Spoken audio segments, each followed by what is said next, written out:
And here to share their insights, minus the fried food, CNN's Nia Malika Henderson, Jonah Goldberg of The Dispatch, and Sung Min Kim of The Associated Press. He really does have a great assignment. Yes. You know, we can all go Corn out there. dogs. Corn dogs. So he's at a place where not the big donors, regular Iowans are going around, some who are Republican voters, who are not Republican voters. But we thought this was a chance just to kind of take a look at small dollar donors in Iowa. The New York Times had this today. There is no flood of Iowans rushing to support Ron DeSantis. Through the end of June, just 17 Iowans had given his campaign $200 or more.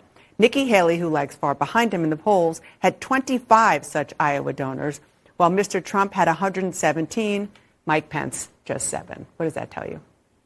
It tells me it's early yet for the grassroots work in Iowa. Yeah. And I don't know what the baseline is, or what small donors was 4 years ago or anything like that.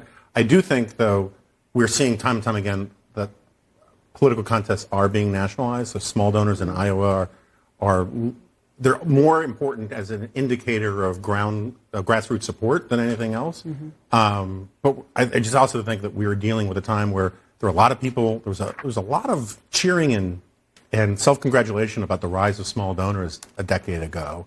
And now small donors are actually one of the biggest problems for democracy, for the GOP, because large donors actually have a strategic view about moderation, who can win, who can't. Small donors really are just venting their spleen with their credit card, and they lock candidates into positions that can hurt them in a general election. Such an important point. I want to do an entire discussion on that later, because you're right. The sort of emails that go out that are the screaming headlines, that are the most extreme screaming headlines, they tend to be aimed right at those small donors that you're talking about. One of the open questions, of course, is the debate, which is less than 2 weeks away. And Donald Trump said something to Newsmax yesterday about whether or not he would sign the pledge that is being required by the Republican National Committee. Listen to what he said. I have a problem with the debate for another reason. I wouldn't sign the pledge. Why would I sign a pledge? There are people on there that I wouldn't have. I can name 3 or 4 people that I wouldn't support for president. So right there's a problem. I'm going to make a decision. I haven't, totally ruled it out. I would love to do it in many ways because I sort of enjoy that. But we'll let people know next week.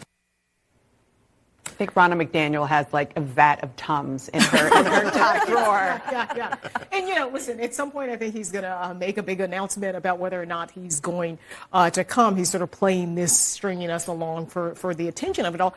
Listen, he is facing a field that hasn't done so well in terms of polling. He is far out ahead of them. It doesn't really make sense for him to go. There's really no upside for him. So, it's unlikely that he'll come. I do think his comments about the pledge, though, is part of the reason why voters like Donald Trump, because there is a sort of honesty about him when it comes to silly things in politics, because I do think the pledge is kind of silly and people are going to sign it.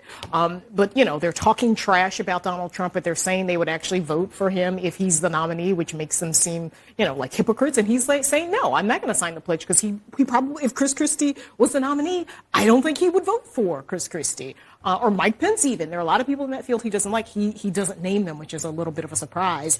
But that sort of honesty and calling things as he sees them, I think, is why people like it. Well, let's look at who has signed the pledge so far. At the top of the show, I mentioned Nikki Haley sent her pledge in. We already knew that Ron DeSantis and Vivek